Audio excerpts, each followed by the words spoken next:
back to Fresh Thinking by Snowden Optiro. I'm Melanie Bully, and today I'm joined by Senzeni Matondi, Principal Consultant at Snowden Optiro based in our Bristol office in the UK.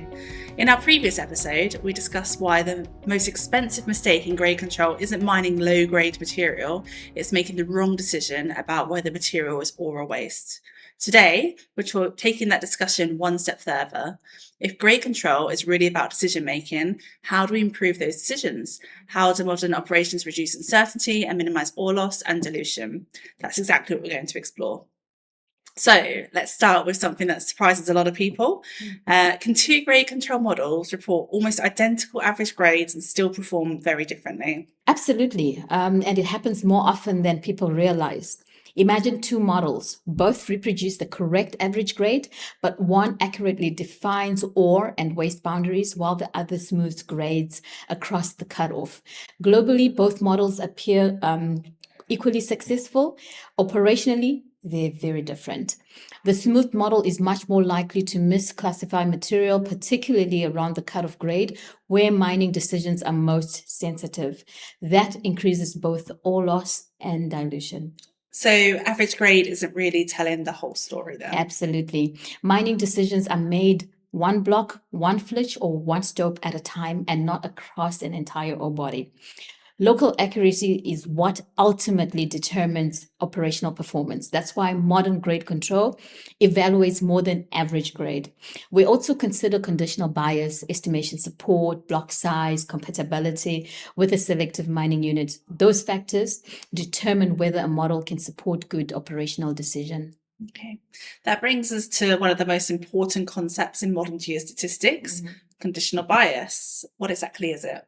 Well, conditional bias is the tendency for estimation methods to underestimate in high-grade zones and overestimate in low-grade zones. So it's largely a consequence of grade smoothing that you have there.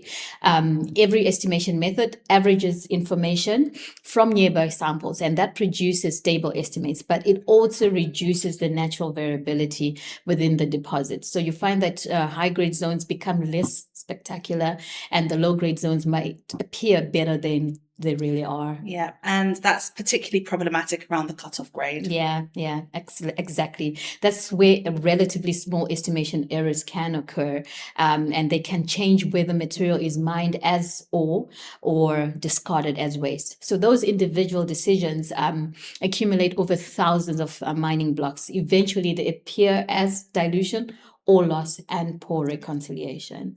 Yeah, and another misconception is that grade control begins and ends with estimation. But in reality, it's much broader than that. Absolutely. Grade control is really an integrated workflow. It starts with collecting representative samples.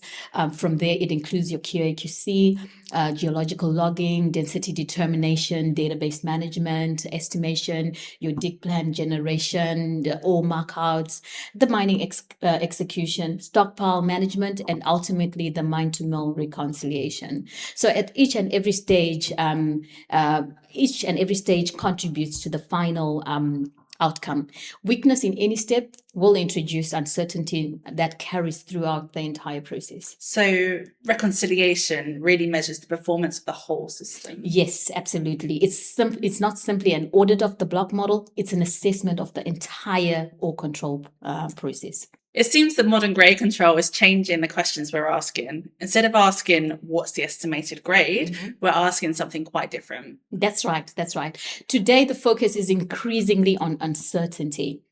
Rather than pretending uncertainty doesn't exist, we try to quantify it. So techniques such as your conditional simulation, your localized uniform conditioning, multiple indicator kriging, the probability-based ore classifications and risk-based dig line optimization that allow us to evaluate the different mining scenarios. So instead of just relying on a single estimate, we can understand the probability that the material exceeds the cutoff grade and evaluate the financial consequences of different decisions. So we're moving from deterministic thinking to risk-informed decision-making. Exactly. The objective isn't to eliminate uncertainty because that's impossible. The objective is to make better decisions despite uncertainty. So when you look across high-performing operations, what do they tend to have in common? They recognize that grade control isn't just a geological function, it's an operational value driver. And the best operations integrate geology, mining engineering, survey, metallurgy, and processing into a single decision support system. They continuously evaluate performance and they monitor reconciliation. They learn from misclassification and they refine their workflows as new information becomes available. That's really the foundation of modern day ore control. So if we step back and look at this two-part discussion, one message stands out. Grade control isn't about producing the perfect block model. It's about consistently making better mining decisions, understanding uncertainty, managing risk, reducing ore loss and dilution, and maximizing value throughout the mining process.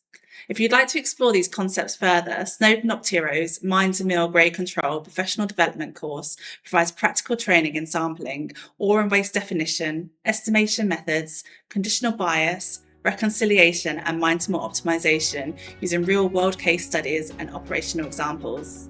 Senzeni, thanks for joining us today. Thanks for having me. And thanks to everyone for listening. If you've enjoyed this two-part series, subscribe to Fresh Thinking by Snowden Optiro, leave us a review and share the episodes with your colleagues. Until next time, thanks for listening.